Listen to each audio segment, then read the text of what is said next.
আসসালামু আলাইকুম ওয়া রাহমাতুল্লাহি ওয়া বারাকাতুহু। আলহামদুলিল্লাহি রাব্বিল আলামিন ওয়াস সালাতু ওয়াস সালামু আলা আশরাফিল আমবিয়া ওয়াল মুরসালিন নবিয়িনা মুহাম্মাদিন ওয়া আলা আলিহি ওয়া সাহবিহি আজমাইন ওয়া বা'দ। আলহামদুলিল্লাহ, আজকে আমরা এই পানকি, তাই না, গ্রামের নাম কি? পানকি।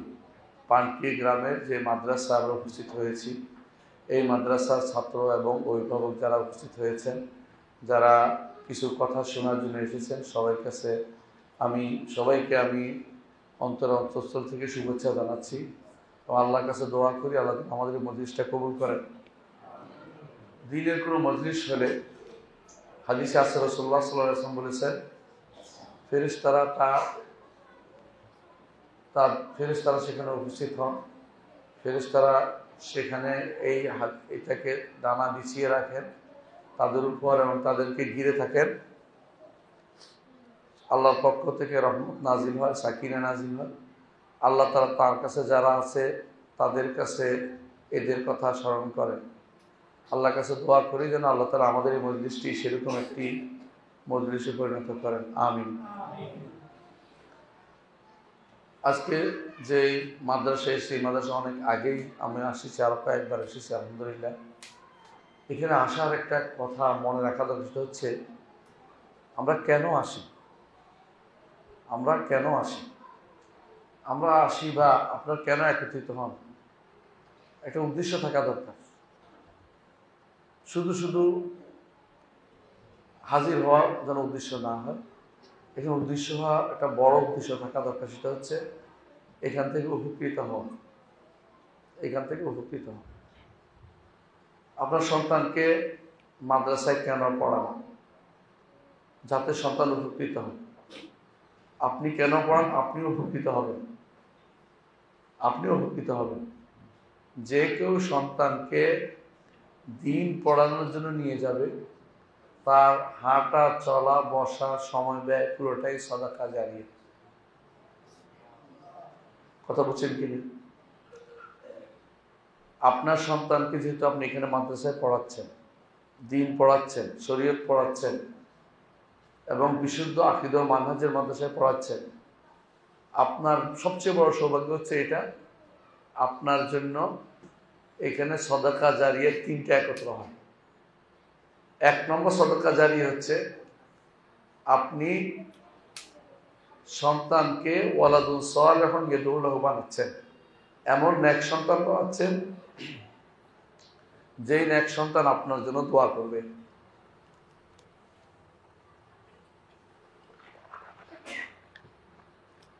রাসূলুল্লাহ সাল্লাল্লাহু আলাইহি ওয়াসাল্লাম বলেছেন,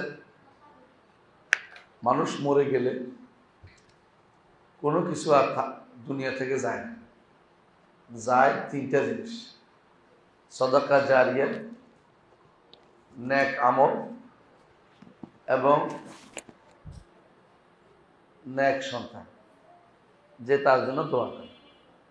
আপনি আপনার সন্তানের জন্য যে সময়টা ব্যয় করবেন, এটাও সাদাকা জারিয়া। সন্তানকে দিয়েছেন, এটাও সাদাকা জারিয়া। সন্তান বড় হলে দোয়া করলেও সাদাকা জারিয়া। সন্তান যদি কাউকে পড়ায়, সেটাও আপনার জন্য সাদাকা জারিয়া। সন্তান যদি কোনো নামাজ পড়ে, সেটাও সাদাকা জারিয়া। সন্তান সুবহানাল্লাহ আলহামদুলিল্লাহ আল্লাহু আকবার বললেও সাদাকা জারিয়া আপনার জন্য। পুরোটাই বাবার লাভ। ওই বাবা সবচেয়ে উত্তম, যে বাবা নিজে বুঝেছে যে আমি আখিরাতের জন্য কাজ করে যাই, দুনিয়ার কাজের লোকের অভাব হয় না, কিন্তু যাওয়ার সময় পকেটে কিছুই থাকে না, কাপড়ের কোনো পকেট নেই। যেটাই করে যান না কিন্তু দুনিয়াতে রেখে যেতেন। হ্যাঁ, কিছুক্ষণ আপনি গর্ব করতে পারেন যে আমার ছেলে ডিসি হয়েছে, আমার ছেলে এসপি হয়েছে, আমার ছেলে ইউনো হয়েছে, আমার ছেলে পুলিশ হয়েছে, আমার ছেলে অমুক পদে গেছে। কিন্তু এগুলি কিন্তু খুব দ্রুত শেষ হয়ে যায়, বুঝছেন কিনা? দুনিয়ার বুকেও কিন্তু অনেকে এই অহংকারের ফল ভোগ করে। সন্তান কিন্তু তার কথা শোনে না, সন্তান দিন মানে না, শরীয়ত মানে না, সন্তান তার উপর জানাজা পড়তে পারে না। আমি গতকাল দেখছি, সুবহানাল্লাহ, গতকাল দেখছি পত্রিকাতে, ঢাকাতে একজনের নাম বলতে চাচ্ছি না, অমুক খান নাম তুমি বুঝেন, তার জানাজাতে তার ছেলে দুইটা আসছে, দুইজনে আসছে মেয়েদের পোশাক পরে, বুঝছেন, মেয়েদের পোশাক পরে আসছে, দুইজনে জানাজা দাঁড়িয়ে এদিক এদিক তাকাচ্ছে, কে কি করে সেটা জানে না। তার সন্তানগুলো তার জন্য দুর্ভাগা, সেও দুর্ভাগা, সন্তানগুলো দুর্ভাগা। আমার পরিচিত একজন, তার মা মারা গেছে, বিদেশ থেকে আসছে, আসার পরে ইমাম সাহেব বলতেছে কিছু বলেন, তো সে মাইকটা নিয়ে কাঁদতেছে, বলে কাঁদেন কেন? কাঁদি এই জন্য, আমি বিদেশে চাকরি করি ঠিক আছে, টাকা পয়সা রোজগার করি ঠিক আছে, কিন্তু মায়ের জন্য যে জানাজা পড়বো, আমি তো জানাজা নামাজ জানি না, আমি কি বলবো তো আমি জানি না, আমার মার জন্য আমি কি করতে পারি, এটা আমার কি লাভ হবে, এই যে আমার মায়ের কি লাভ হবে, আমার কি লাভ হবে? আমার মা যেভাবে সব রেখে চলে গেছে, আমি তো সব রেখে চলে যাব, চলে যেতে হবে আমাদের সবাইকে। ইন্না লিল্লাহি ওয়া ইন্না ইলাইহি রাজিউন, আমরা সবাই আল্লাহর জন্য আল্লাহর কাছে ফিরে যাব, কোনো সন্দেহ নেই। যাওয়ার সময় আপনার সাথে শুধু এই তিনটা জিনিস যায়, একটা কি, দুইটা জিনিস যাবে, একটা ফিরে চলে আসবে, আমল যাবে সাথে যাবে, বুঝছেন তো, এইটাই সাথে যাবে, আর বন্ধু বান্ধব ফিরে চলে আসবে, আর সম্পদও ফিরে চলে আসবে, শুধু আমলটা সাথে যাচ্ছে। কিন্তু যদি আমলের রাস্তা করে যেতে পারে, যে যেন বন্ধ না হয়, আমল রাস্তা করে যেতে পারে, তা আপনি সৌভাগ্যবান। আমরা সবাই যেন এই কাজটা করেছি, যে দুনিয়া থেকে চলে যাব, কিন্তু কোনোদিন যেন আমার আমল বন্ধ না হয়ে যায়। দুনিয়াতে চলে যাব, কিন্তু কোনোদিন যেন আমি ওখানে আমার দিন দিন উত্তরোত্তর আমার মর্যাদা বৃদ্ধি হয়ে কাজ করে যাব। সন্তান কিচ্ছু করে নাই, কিছুই পায় নাই, দুনিয়ার চাকরি পায় নাই, কিন্তু একটা জিনিস পাইছে, সালাত পাইছে, দিন পাইছে, শরীয়ত জানছে, আকীদা জানছে, তাওহীদ জানছে। আপনি সৌভাগ্যবান, আপনার কোনো দিন আমল বন্ধ হবে না। সন্তান যদি কাউকে বলে বিসমিল্লাহ পড়ো, তাও তো আপনার সওয়াব হচ্ছে, আমল নামাজ। সন্তান যদি আলহামদুলিল্লাহ পড়াই দেয়, তাতেও সওয়াব হবে। সন্তান যদি নামাজ পড়ায়, তাতেও সওয়াব হবে আপনার, তাতেও আপনার সওয়াব হবে। সন্তান যদি দুরূদ পড়ে রাসূলের উপরে, এতে আপনার সওয়াব হবে, কারণ আপনি শিখাইছেন, তার জন্য শিখে নিয়ে গেছেন এক কারণ, দ্বিতীয় কারণ নিজে শিখাইছেন, অথবা নিজে অর্থ ব্যয় করছেন ওর পিছনে, শ্রম দিয়েছেন, সময় ব্যয় করছেন, সবকিছু আপনার আমল নামে যুক্ত হয়ে যাবে। এবং একবার নয়, এটা অনবরত যুক্ত হতে থাকবেই থাকবে। যতদিন জীবিত থাকবে আপনার সন্তান, যতদিন দিনের পথে থাকবে, আপনার সেটা যুক্ত হয়ে থাকবে। এর বিপরীতটাও কিন্তু শুদ্ধ, এর বিপরীতটাও শুদ্ধ, সেটা বুঝছেন কিনা? আপনার সন্তানকে দুনিয়ার সুদ শিখাইছেন, দুনিয়ার কেমনে চলতে হবে বুদ্ধি শুদ্ধি দিচ্ছেন, 2 নম্বরই বুদ্ধি। যত 2 নম্বরই বুদ্ধি সে করবে, তত গুণা আপনি পেতে থাকবেন কবরে, নাউযুবিল্লাহ। সন্তানের জন্য একটা সিনেমা হল রেখে গেছেন, সন্তানের জন্য সুদের ব্যবস্থাপনা করে গেছেন, সন্তানের জন্য হারাম জমি রেখে গেছেন, হারাম সম্পদ রেখে গেছেন, কবরে গেলেই কিন্তু আপনি বেঁচে যাননি, আপনার আমল নামায় হারাম যুক্ত হতে থাকবে। এটা আমার কথা নয়, মুহাম্মদ রাসূলুল্লাহ সাল্লাল্লাহু আলাইহি ওয়াসাল্লাম বলেছেন, কেউ যদি কোনো কল্যাণের দিকে কাউকে আহ্বান করে, সেই ব্যক্তি আমল নামায় সেটা কল্যাণের সওয়াব যুক্ত হবে। এরপরে যত মানুষ কিয়ামত পর্যন্ত এই নেক ভালো কাজটা করবে, তার আমল নামায় নেক আমল যুক্ত হতে থাকবে। এই জন্য দেখেন, মুহাম্মদ রাসূলুল্লাহ সাল্লাল্লাহু আলাইহি ওয়াসাল্লাম সমস্ত হেদায়েত, কল্যাণ, যত ভালো কিছু কে আমাদেরকে শিখিয়েছে? মুহাম্মদ সাল্লাল্লাহু আলাইহি ওয়াসাল্লাম। আমি যে ওয়াজ করতেছি, কথা বলতেছি, আপনি নামাজ পড়ছেন, আপনারা কথা বলছেন, বাচ্চারা কলকাকলি করে সূরা ফাতিহা পড়তেছে, আলহামদুলিল্লাহ পড়তেছে, একটুও বন্ধ নাই, সমস্ত সওয়াব কে পায়? আমার নবী মুহাম্মদ রাসূলুল্লাহ সাল্লাল্লাহু আলাইহি ওয়াসাল্লাম পান। জগতের মধ্যে শ্রেষ্ঠ যারা, তারা এই কাজগুলি করে যায়, দাওয়াতের পথে সময় দেয়, দ্বীনের পথে সময় দেয়, তাওহীদের দিকে সময় দেয়, আল্লাহর দ্বীন প্রচারের দিকে সময় দেয়, কোরআন পড়ার দিকে সময় দেয়, মুখস্থ করার দিকে সময় দেয়, সন্তানকে সুন্নাহ শিখার দিকে সময় দেয়। এই ব্যক্তি লাভবান, এই ব্যক্তি লাভবান, এই ব্যক্তি কোনোদিন আমল বন্ধ হয় না। এমনকি সে যদি কাউকে শিখে যে সেটাও আপনার আমল, তার আমল, আপনার আমল নামা যুক্ত হয়। এই জন্য দেখেন সাহাবায়ে কেরাম রিদওয়ানুল্লাহি আলাইহিম আজমাইন, রাসূলের সাহাবীরা যত মানুষ হাদিস যেটা পড়া রাসূলের সাহাবীরা শিখাইছে, আমাদের হাদিস থেকে আসছে, রাসূলের সাহাবীদের মুখ দিয়ে আসছে না। আমরা তো কোনো সরাসরি রাসূল থেকে বর্ণনা করতে পারি না, রাসূলের সাহাবীরা বর্ণনা করেছে, তাই না? রাসূল থেকে, রাসূলের সাহাবী, আমরা যত আমল করি তার একটা অংশ রাসূলের সাহাবী পায়, সম পরিমাণ। তাবেঈ যিনি সাহাবী থেকে বর্ণনা করছেন তিনি সম পরিমাণ সওয়াব পাচ্ছেন। মরেও অমর, তারা মরেও অমর।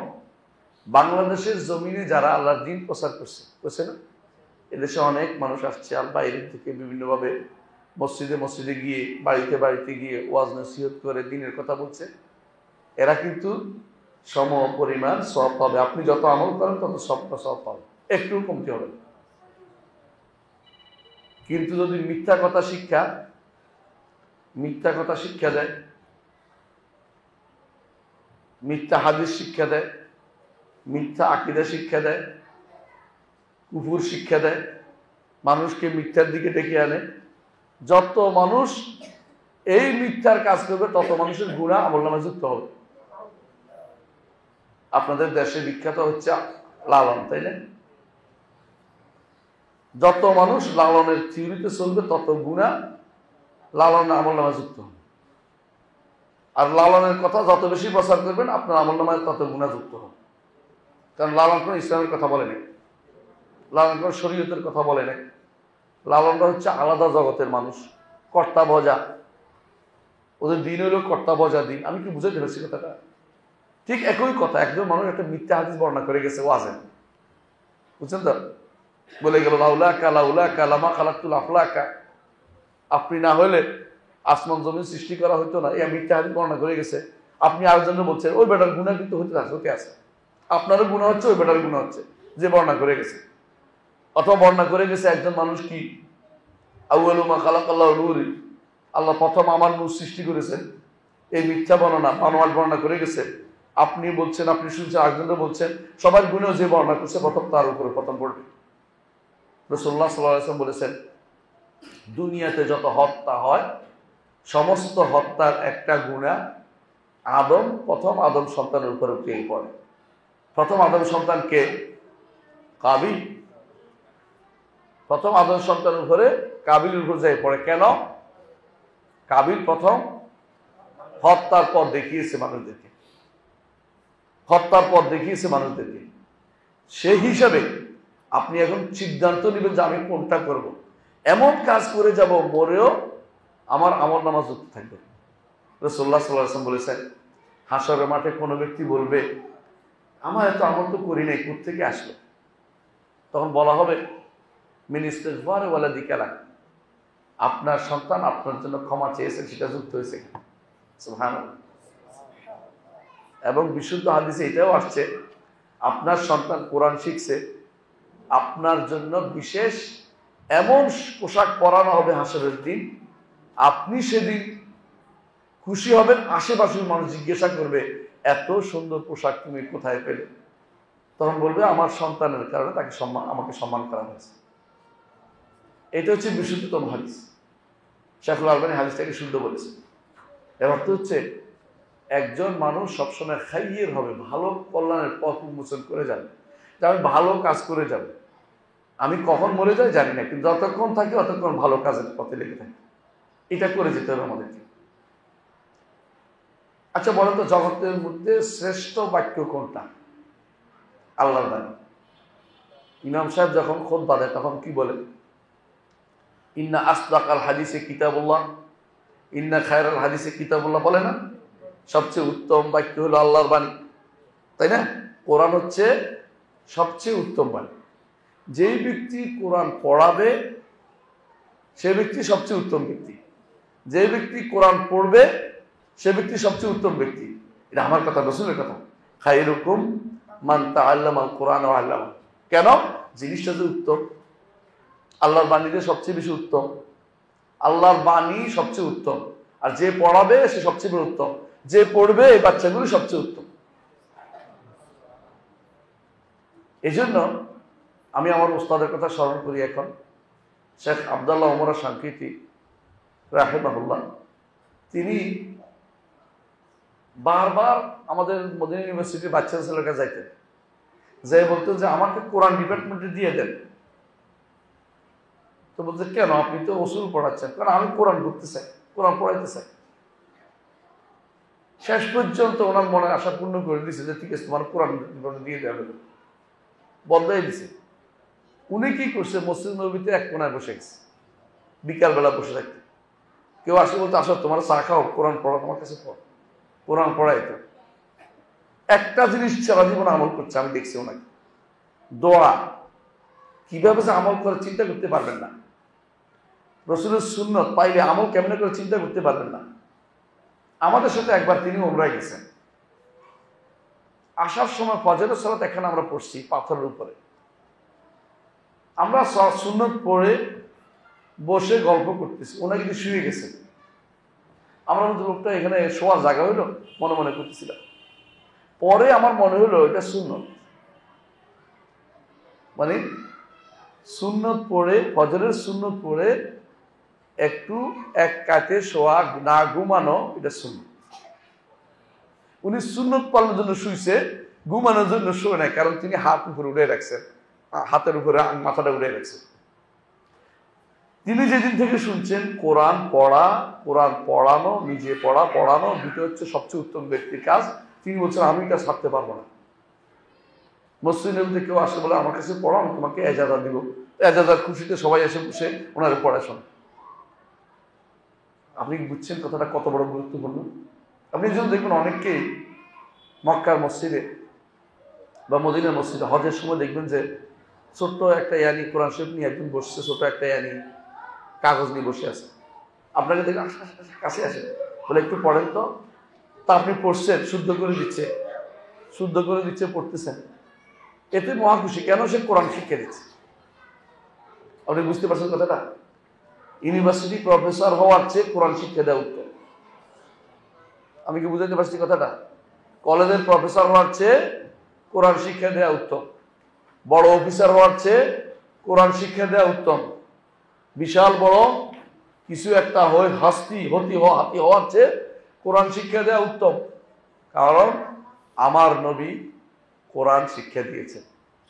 আল্লাহ তা আমার নবী সম্পর্কে বলেছেন ওয়াইয়ুআল্লিমুহুমুল কিতাব ওয়াল হিকমা, তাদেরকে কোরআন শিক্ষা দেয় এবং হাদিস শিক্ষা দেয়।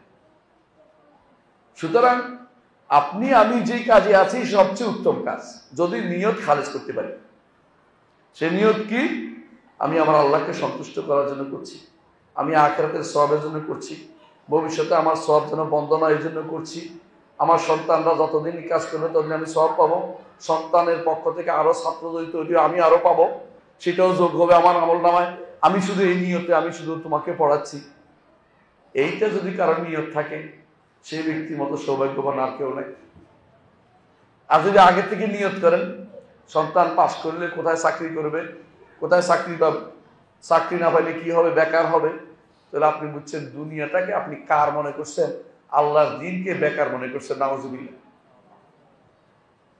এখন অনেকেই বলে থাকে হঠাৎ করে যে উৎপাদনমুখী শিক্ষা, আর কোরআন হাদিসের যে দাস সেগুলিকে অনুৎপাদনমুখী শিক্ষা বলে। উৎপাদনের কি বুঝলেন আপনি?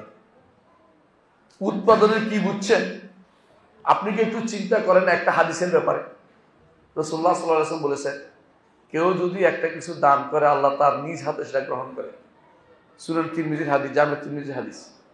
তারপর আল্লাহ এটা বাড়াইতে বাড়াইতে বাড়াইতে বাড়াইতে উপত্যকা করে ফেলে। এক উপত্যকা, যেমন তোমাদের একটা ওষ্ঠী যদি থাকে, বাচ্চা ধীরে ধীরে ধীরে বাড়তে বাড়তে বাড়তে বাড়তে এটা কি হয়? উপত্যকা হয়ে যায়, পুরো উপত্যকা হয়ে যায়, পুরো উপত্যকা হয়ে যায়। আল্লাহর কাছে যেটা দিবেন তো মরে না, আপনার ওট মরে যেতে পারে, আল্লাহটা তো মরবে না, এটা বাড়তেই থাকবে। তিনি শুধু বাড়ান। মা ইয়ানদাকুম ইয়ানফাদু ওয়া মা ইনদাল্লাহি বাক। আল্লাহর হাতে তুলে দিতে পারছেন মানে আজ টেনশন মুক্ত, বলার দরকার নাই, গোপনে দেন। এমন একটা সময় আসবে আপনি সেটা পাইয়ে খুশি হবেন, যে সময় আপনার বেশি দরকার হবে, একটা নেকির দরকার হবে হাসরের মাঠে। আপনার আমার সেদিন একটা নেকির দরকার হবে, বুঝছেন না? সেদিন যখন দেখবেন যে আমল নামা ভর্তি হয়ে গেছে, খুশি হয়ে যাবেন যে কোত্থেকে আসলো, যে এগুলি সব আমি যে রোপণ করে আসছি, গাছের সব কি, গাছের সব ফল আসছে। এই গাছের ফল বহু চক্রবৃদ্ধি হারে আমার আমল নামা যুক্ত হয়ে গেছে। এই জন্য আপনারা যারা সন্তানদেরকে দিন পড়াবেন, দয়া করে নিয়তটাকে খারেজ করবেন যে আমি দুনিয়ার জন্য তাকে পড়াচ্ছি না। দুনিয়ার জন্য পড়ালে কি হবে? হাদিসে আছে, দিন পড়াবেন দুনিয়ার জন্য, এটা হতে পারে না। এটা প্রথমে হারাম, দ্বিতীয়ত এটা ছোট শিরকের ভিতরে পড়ে যায়, তৃতীয়ত এটার কারণে জান্নাতের সুগন্ধিও আপনি পাবেন না। রাসূলুল্লাহ সাল্লাল্লাহু আলাইহি ওয়াসাল্লাম বলেছেন, কেউ যদি এমন কোনো এলেম অর্জন করে, যে কোনো এলেম দিয়ে আল্লাহর নৈকট্য অর্জন করা যায়। আল্লাহর নৈকট্য কি দিয়ে অর্জন করা যায়? কোরআন, হাদিস এবং ফিকহ, এগুলি দিয়ে আল্লাহর নৈকট্য অর্জন করা যায়। এই তিন জিনিস, বাকিগুলি ওয়াসওয়াসুশ শায়াতিন, শয়তানের ওয়াসওয়াসা, আর কিছু না। এই তিনটে জিনিস পড়তে যা লাগে সেটাও লাগবে। তিনটা জিনিস পড়তে কি লাগে? আরবি জানা লাগে, কারণ আরবি না জানলে কোরআন বোঝা যায় না, আরবি না জানলে হাদিস বোঝা যায় না, আরবি না জানলে আপনি ফিকহ বুঝতে পারবেন না, শরীয়ত বুঝতে পারবেন না, সালাত বুঝতে পারবেন না, সালাতের মাসআলা জানবেন না, যাকাত বুঝবেন না, যাকাতের মাসআলা জানবেন না। এজন্য ওইটা হচ্ছে যা না করলে ফরজ আদায় করা যায় না সেটা করবেন, এই হিসেবে পড়াবেন। বাকি যা আছে দুনিয়ার প্রয়োজন, আপনি মানা করছি, আপনি শিখাবেন, আপনি দুনিয়ার প্রয়োজন শিখাবেন, কিন্তু সীমিত রাখবেন। দুনিয়ার জ্ঞান অনেক বেশি আছে, আমি মানলাম, কিন্তু এই জ্ঞানটা আপনি ইচ্ছা করে না বাড়াইলে কোনো ক্ষতি হয় না। কথা বুঝতে পারছি? একটু উদাহরণ দিয়ে বুঝবেন। আবু হানিফা রাহমাহুল্লাহর সময় কি বায়োলজি ছিল, ফিজিক্স ছিল, তারপরে রসায়ন ছিল, বায়োটেক ছিল, কত গ্রুপ বাইর করছেন, এখন বাইর করছেন না? তারপরে এখন তো প্রায় 100-200 মতো সাবজেক্ট মানুষ বের করছে। ঢাকা ইউনিভার্সিটিতে 100-র উপরে সাবজেক্ট। এই সাবজেক্টগুলির মধ্যে আপনার সন্তানকে পড়ানোর জন্য সাবজেক্ট কোনটা আছে বলেন তো? আপনার সন্তানকে পড়ানোর জন্য সাবজেক্ট শুধু একটা আছে, ঢাকা বিশ্ববিদ্যালয়ে আরবি সাহিত্য। এইটাও কি জন্য পড়াবেন? নিয়ত করলে যে এইটা পড়লে কোরআন বুঝবে, হাদিস বুঝবে, ফিকহ বুঝবে, শরীয়ত বুঝবে, আমাকে আমার পরিবারকে খারাপভাবে চালাবে না, সে তার পরিবারকে খারাপভাবে চালাবে, এই জন্য। আর বাকি যেটাতে পড়েন এটা দুনিয়ার সাবজেক্ট, আখিরাতের জন্য কিছু সঞ্চয় হচ্ছে না। এমনকি ওখানে ইসলামিক স্টাডিজ একটা ডিপার্টমেন্ট আছে, এখানে কবর বুঝে শিক্ষা দেওয়া হয়। মানে ওখানে সব কিভাবে মাজার ভক্ত বানাবে এই চিন্তা ভাবনা করানো। ওখানে পড়লেও আপনার সন্তান দিন শিখতেছে না, সেটাও দুনিয়ারই একটা পয়সা রোজগারের বুদ্ধি করতেছে। কারণ বেশিরভাগ মাজার ভক্তরা পয়সা রোজগার করার জন্য মাজারের কাছে বসে থাকে। মাজারের কাছে বসার কি শরীয়তে অনুমোদন আছে? মাজার নির্মাণের কোনো অনুমতি আছে শরীয়তে? রাসূলুল্লাহ সাল্লাল্লাহু আলাইহি ওয়াসাল্লাম নিষেধ করেছেন, কবর বাঁধাই করতে নিষেধ করেছেন, কবর বাঁধাই করতে নিষেধ করেছেন, কবর 1 বিঘতের চেয়ে বেশি উঁচু করতে নিষেধ করেছেন। বুঝে আসছে? কবরের নাম লিখতে নিষেধ করেছেন। মাজার করতে হলে 3টা জিনিসে লাগে। কি লাগে? বাঁধাই করতে হয়, নাম লিখতে হয়, উঁচু করতে হয়। 3টা জিনিস রাসূলের নির্দেশের বিরুদ্ধে। কবরের কাছে যাইয়া রাসূল বলছেন যে কবরের কাছে যাইয়া 3টা কারণে যাইতে হয়। একটা কি? কবরবাসীর জন্য দোয়া, কবরবাসীর জন্য দোয়া। 2 নম্বর আখিরাতের কথা স্মরণ করা। 3 নম্বর হচ্ছে দুনিয়া বিমুখ হওয়া। বুঝলেন তো? এই 3 কাজের জন্য মাজার কাছে যাইতে বলছে। চতুর্থ একটা যদি বলে সেটা হলো সুন্নত আদায় হবে কবরের কাছে গেলে। রাসূল জিয়ারত করছেন, এই জন্য আমরা জিয়ারত করি। কিন্তু কবরের কাছে যদি কেউ এটার জন্য যায়, যে এই কবরের অনেক ফজিলত, এখানে গেলেই ছেলের পেট ব্যথা ভালো হয়ে যায়, এখানে গেলেই ছেলে এটা করে ফেলবে, এখানে গেলে আমার স্বামীর মুসিবত দূর হয়ে যাবে, এখানে গেলে এই হয়ে যাবে। আপনি কাফের হয়ে গেছেন, জীবনে জান্নাত পাবেন না, আর জান্নাত পাবেন না। কারণ কবরওয়ালা বা কবর আপনার কোনো উপকার করতে পারে না। আপনার উপকার কে করতে পারে? আল্লাহ। সুতরাং আপনি কবর কেন বানায় মানুষে? কবরের কেন মানুষে মাজার বানায়? এই মাজার বানাইও ইসলামের নাম দিয়ে আপনি নিজের ঈমান নষ্ট করছেন। এই মাজার যারা বানায় ইসলামের নাম দিয়ে নিজের ঈমান নষ্ট করতেছে প্রত্যেকেই, আর মানুষদের ঈমান নষ্ট করার দিকে আহ্বান জানাচ্ছে। মাজার কোনোদিন কারো উপকার করতে পারে না। মাজারওয়ালা তার গায়ের উপর দিয়ে এত বড় ভারী উঠে দিচ্ছেন, সে আপনার বদদোয়া করবে।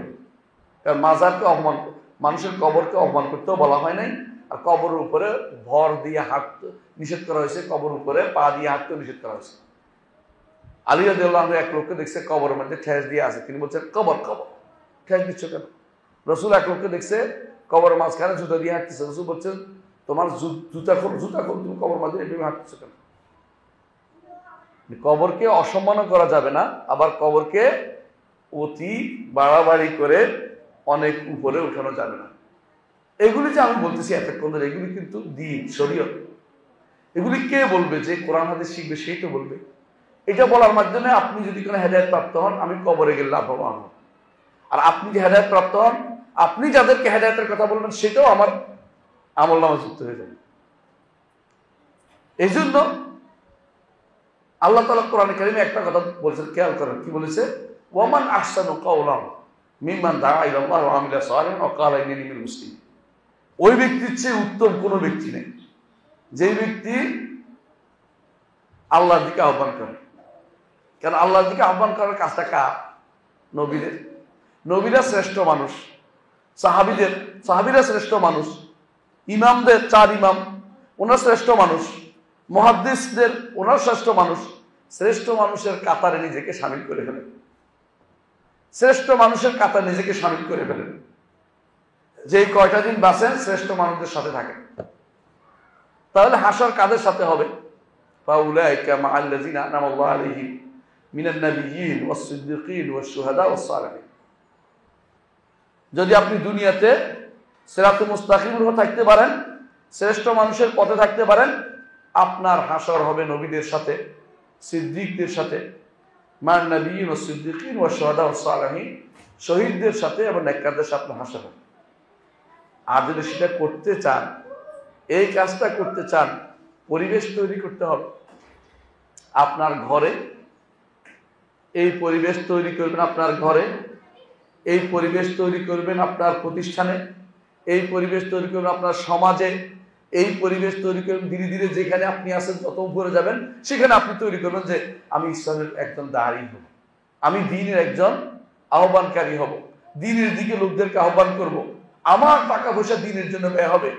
আপনার টাকা পয়সা যদি কোনো হারামের জন্য রেখে যান, গুনাহ হবে।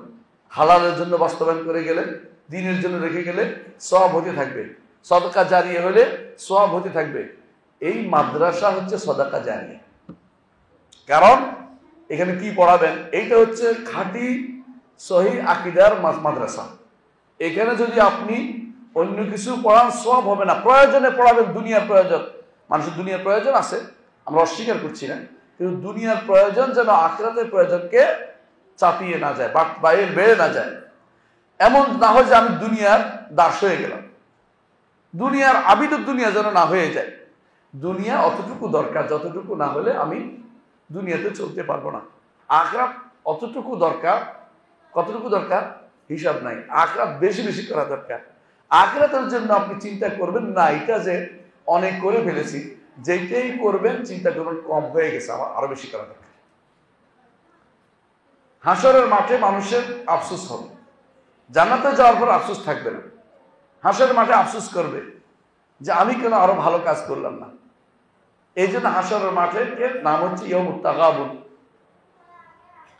ঠকে যাওয়ার দিন। প্রত্যেকে বলে আমি ঠকে আসছি, আমি যদি আরো বেশি আমল করতে পারতাম, ইস যদি রাতের বেলা 2টা রাকাত নামাজ পড়তে পারতাম আল্লাহর জন্য, কেউ দেখেনি, কাউকে দেখানোর জন্য নয়, গোপনে যদি দান করতে পারতাম, আমার সন্তানের জন্য যদি ইসলামকে প্রতিষ্ঠা করে ইসলামের পক্ষে তাকে নিয়ে যেতে পারতাম, সন্তানকে যদি আমি দ্বীনের আলেম বানাইতাম।